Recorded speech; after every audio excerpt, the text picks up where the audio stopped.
Rotary international Bangladesh পক্ষ থেকে রামগঞ্জ বন্যার পানিতে ক্ষতিগ্রস্ত প্রায় ৩০ পরিবারের মাঝে গৃহ নির্মাণের সামগ্রিক বিতরণ, নগদ অর্থ রামগঞ্জ ও দলটা উচ্চ বিদ্যালয় মেডিকেল ক্যাম্প করে ফ্রি চিকিৎসা দেওয়া হয়েছে।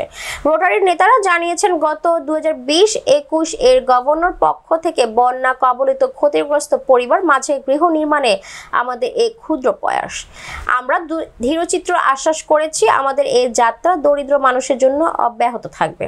এ সময় 2020-21 এর গভর্নর রুবাইদ হোসেনের নেতৃত্বে এ সময় উপস্থিত ছিলেন টিম 2020-2021 এর নেতা আসাদুজ্জামান রাসেল ও প্রেসিডেন্ট ত্রিদিব সাহা, আমানুর রহমান কনক, ইসমাইল হোসেন সিরাজি, শেখ সাদিক খান, খাদিজা স্বপ্না এবং লামিনা ইমাম, হোসেন মোহাম্মদ সবুজ।